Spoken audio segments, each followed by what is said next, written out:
चलो बच्चों, ये क्वेश्चन बहुत इंपॉर्टेंट है, समझ लो। 8वां और 9वां क्वेश्चन बोर्ड में बहुत बार आया है। सबसे ज्यादा बार 8वां और 9वां है, और 9वां थोड़ा सा कॉम्प्लिकेटेड है, इसलिए थोड़ा अच्छे से ध्यान देना।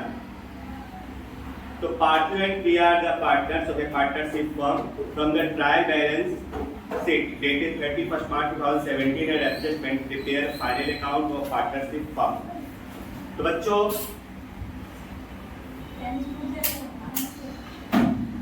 देखो, ट्रायल बैलेंस आपको दिया हुआ है।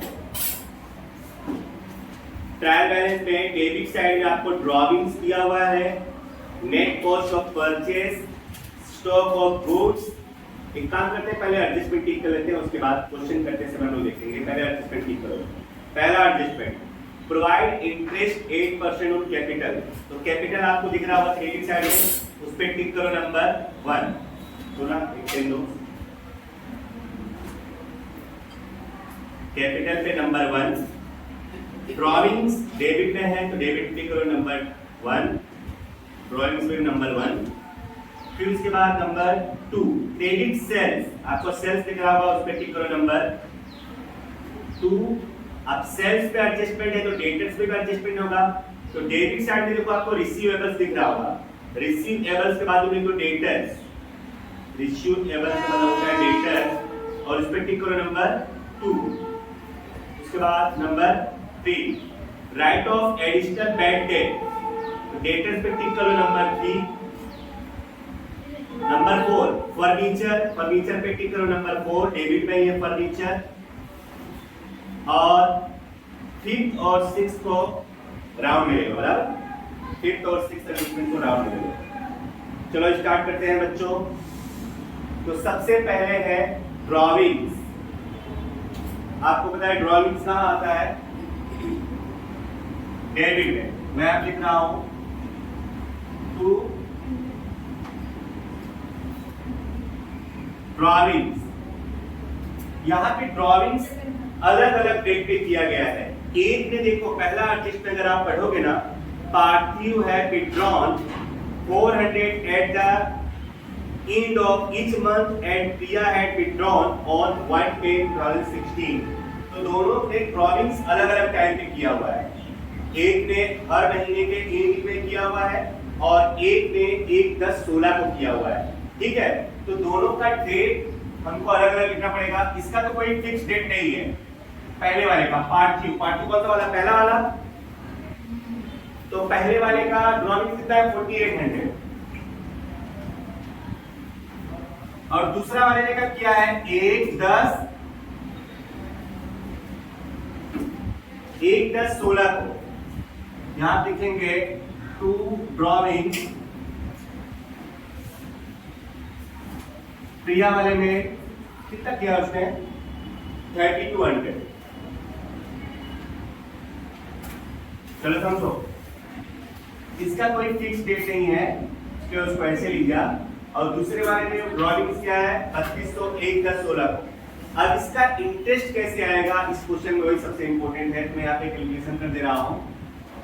Interest on drawing, interest on drawing. तो पहले मैं कर रहा हूं T1 का।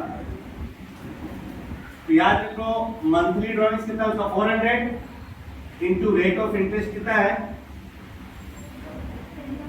12% इंटू 66/12। अगर कोई पार्टनर हर महीने के एंड में विड्रॉ करता है ना, तो आपको मैंने बताया monthly drawings into rate of interest into 66/12। And है इसलिए। अगर बिगिनिंग होता ना तो 78/12 और एंडिंग हो तो 66/12। तो कितना आएगा इसका इंटरेस्ट? 264। और T2, तो T2 ने तो 1/10 को किया है, 1/10/16, और हमारा ईयर पूरा होता है 31/3/17 को, मतलब 6 महीने होते हैं। तो 3200 इंटू 12% इंटू 6/12 192। कितना होगा करके देखो। 1/10 को उसने किया हुआ है, तो कितने महीने होते हैं? 6 महीने। 10, 11, 12, first, second and third, 6 month का। 32 into 12% into 6 by 12 equal to 192। अब आपको पता होना चाहिए कि जहां पे ड्रॉइंग से वहीं पे इंटरेस्ट आएगा।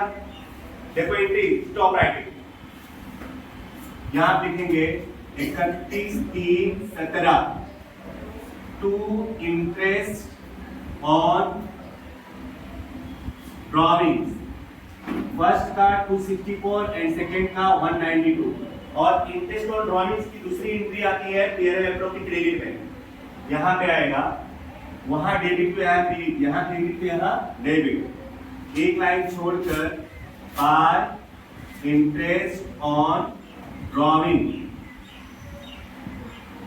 T1 और T2, T1 का 264 और इसका 192 एंड टोटल कितना होगा 456।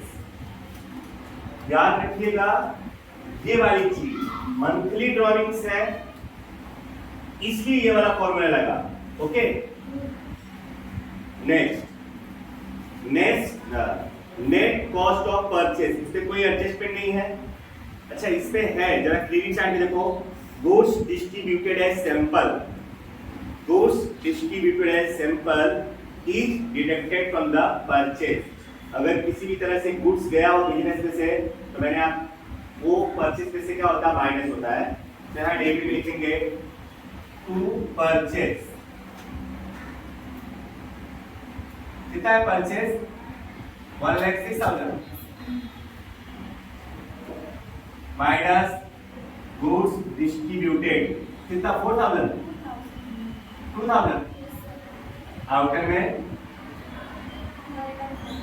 1,04,000। ओके, उसके बाद stock of goods closing stock assets पे आएगा, ये रहा यहां पे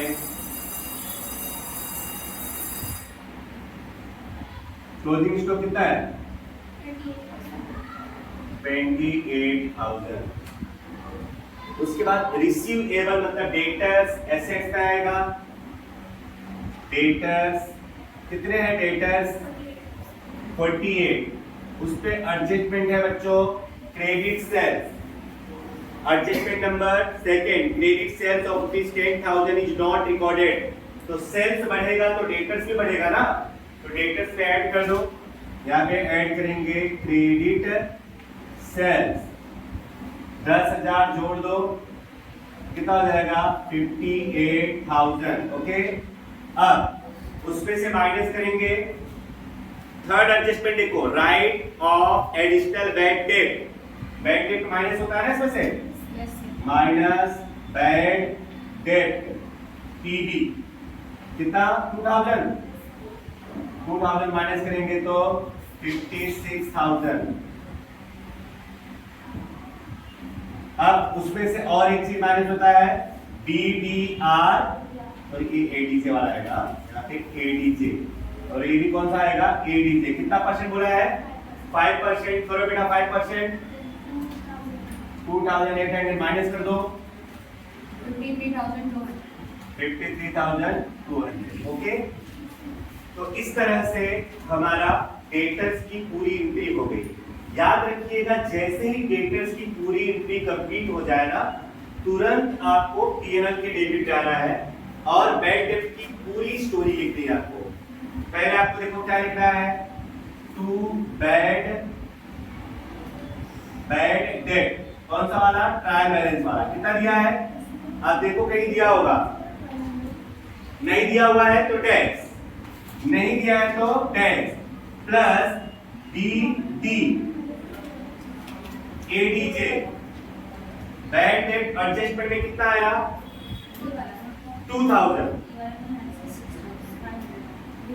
प्लस BDR ADJ एडजस्टमेंट का 2,800। रुको, तीनों को जोड़ेंगे तो कितना आएगा 4,800 माइनस BDR TB में कुछ नहीं है तो डैश, आउटर पे 4,800 ही आएगा। हाँ सर पिछले वाले मतलब क्वेश्चन नंबर 8 में हमने जो गोल वाला बैटर था वो माइनस नहीं किया था एक्सेस में, पर यहाँ पे कितना है ओल्ड वाला कहाँ माइनस किया मैंने, एडजस्टमेंट वाला माइनस किया है। इसका वो देखिए ना एडजस्टमेंट में दिया है 2000। टीवी कहाँ लिखा है? टीवी क्या रहा था लिखा तो मिटा दिया ना मैंने। चलिए नहीं, ओल्ड वाला है ही नहीं। अब देखिए जैसे वहां पे पूरा हो, इसीलिए बोल रहा हूँ आप देख इतना लिख क्यों रहे हो, टाइम है आपके पास। देखो इधर यहाँ पर जैसे वो पूरा हो वैसे यहाँ पे लिखो, बैक पूरी आपको टेबल लिखना है। ट्रायल बैलेंस का एडजस्टमेंट वाला दोनों जोड़ेंगे और उसमें ट्रायल बैलेंस वाला घटाएंगे तो एडजस्ट ट्रायल बैलेंस में पूछा ही नहीं, तो वही आ जाएगा। नेक्स्ट फटाफट हो जाएगा। वेजेस एंड सैलरी ट्रेडिंग में आएगा 2 वेजेस कितना है। नेक्स्ट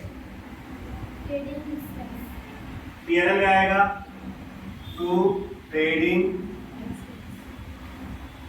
एक्सपेंस कितना है 16। नेक्स्ट बिल्डिंग एसेट्स पे कोई एडजस्टमेंट नहीं है ना, कितना बिल्डिंग 50। नेक्स्ट उसपे है एडजस्टमेंट ना, कितना है फर्नीचर पूरा 10,000। और उसमें बोला है फोर्थ में furniture of rupees 4,000 became obsolete, मतलब खराब हो गया, तो मैंने डीईपी लिख दो, डीईपी 4,000 ऑब्सोलेट मतलब खराब होना, तो 6,000। और ये हमारे लिए क्या हो गया लॉस, तो यहाँ लिखेंगे DEP on furniture, to DEP on furniture 4,000। Next office equipment assets है, एसेट्स में आएगा ऑफिस इक्विपमेंट कितना है। नेक्स्ट कोई भी स्टॉक एसेट्स होती है, यहां लिखेंगे पेकिंग मटेरियल स्टॉक कितना 4,000। नेक्स्ट कैश एसेट्स में आएगा कितना 2,000। नेक्स्ट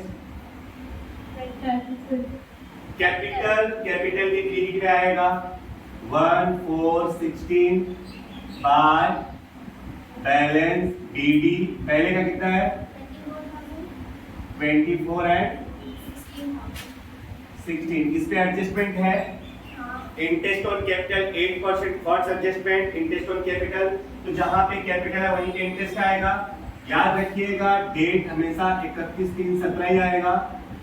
और इंटरेस्ट ऑन कैपिटल करिए तो 24,000 का 8% 1,920 और 16,000 का 8% 280। अब इधर क्रेडिट है तो पीएनएल एप्रोप्रिएट डेबिट में आएगा, है ना। To interest on capital, to interest on capital T1 and T2 19, 20 and 1280 total 200। चलो ओके। नेक्स्ट आगे बच्चों सेल्स, सेल्स आएगा ट्रेडिंग के क्रेडिट में बार सेल्स कितना है sales 2 lakhs plus credit sales 10,000 adjustment में है ना, तो टोटल 2,10,000 होगा माइनस ओवरकास्ट, ओवरकास्ट इसमें दिया होगा 2,000, आप आउटर में आएगा 2,08,000। देखो एडजस्टमेंट में उसी में देखो आप adjustment number 2 credit sales of rupees 10,000 is not recorded and total of sales book of mark is overcast by 2,000, मतलब सेल्स बुक का टोटल हमने 2,000 ज्यादा लिख दिया हुआ है ओवरकास्ट, तो सेल्स में से केवल माइनस होगा अगर टोटल कम ज्यादा हुआ है ना तो सिर्फ वो टोटल में से ही माइनस और प्लस होगा, बाकी उसकी दूसरी एंट्री कहीं पे नहीं होगी। ओके, तो 2,10,000 था टोटल, उसमें से 2,000 में ज्यादा लिखा हुआ तो 2,000 क्या कर देंगे, माइनस कर देंगे। नेक्स्ट पेबल्स मतलब क्रेडिटर्स, वो हमारी लायबिलिटीज है। यहाँ पे 4 लाइन छोड़ करके लिख देंगे क्रेडिटर्स। कितना है क्रेडिटर्स, 30,000। नेक्स्ट वो तो हो गया। Next bank overdraft liability, liability लिख देंगे बैंक ओवर कितना है 14,000।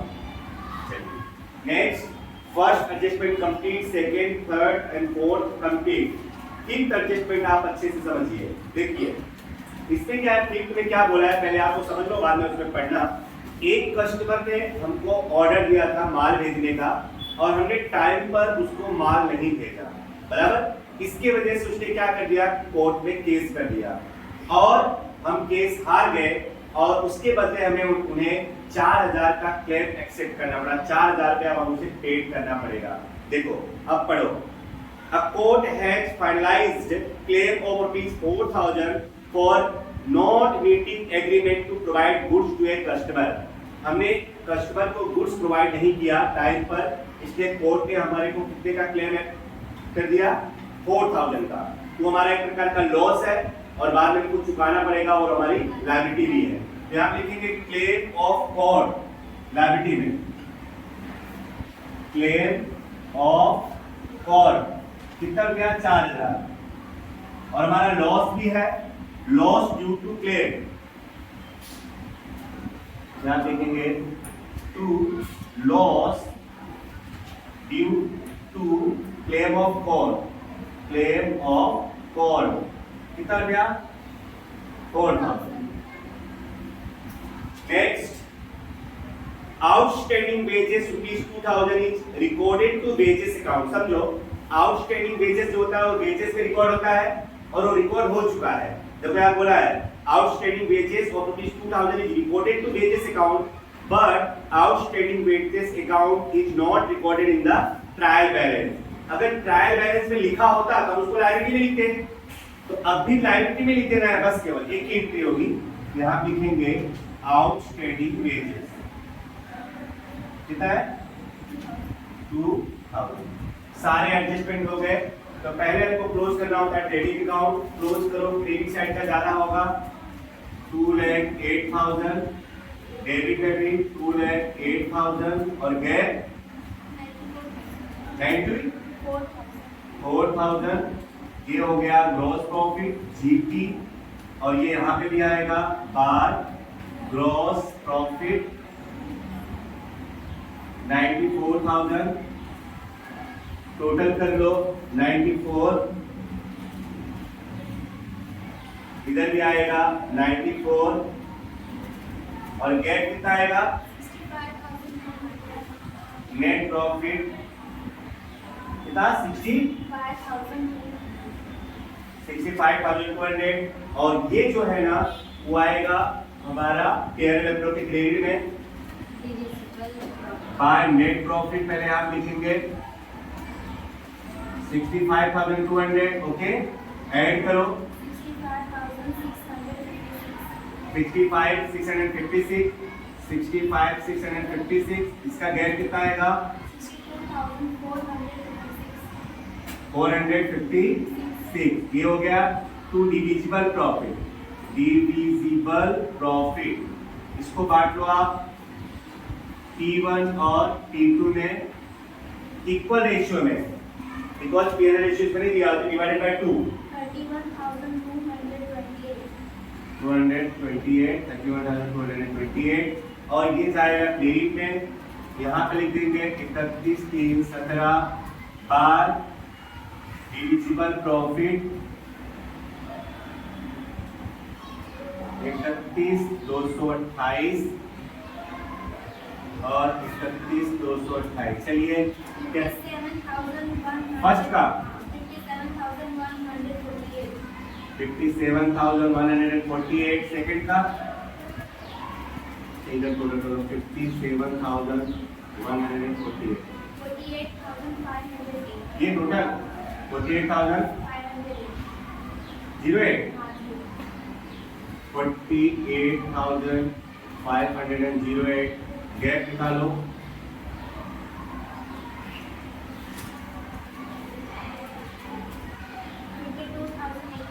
फर्स्ट का 52,084 084 एंड सेकंड का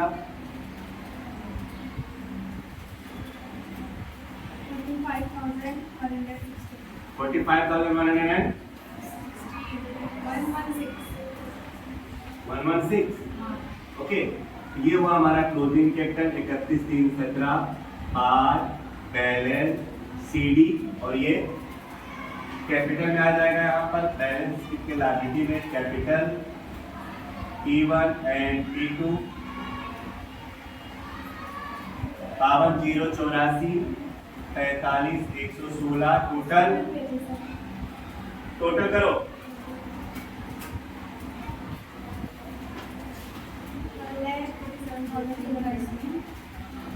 1 लाख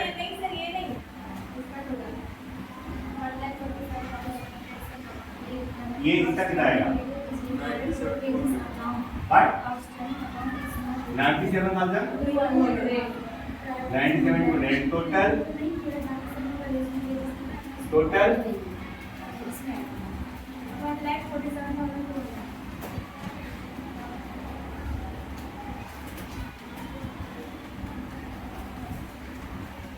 1,47,000 ओके। हाँ लास्ट वाला है ना, तो इसमें बोला हुआ है कि outstanding wages of ₹2,000 is reported to wages account, मतलब वेजेस में वो ऐड हो चुका है। बराबर देखो उसमें अगर तुम देखने जाओ तो ऐसे दो एंट्रीज है जिसका एक ही एक एंट्री हुआ है, उससे वो कंपनसेट हो गया। जैसे ओवरकास्ट वाला 2000 का था वो हमने एक ही जगह रिकॉर्ड किया, और ये है आउटस्टैंडिंग वेजेस वाला 2000 का है, इसलिए ये दोनों एक दूसरे से कंपनसेट हो गए। नहीं तो एडजस्टमेंट की कम से कम दो एंट्री होती ही है, ठीक है।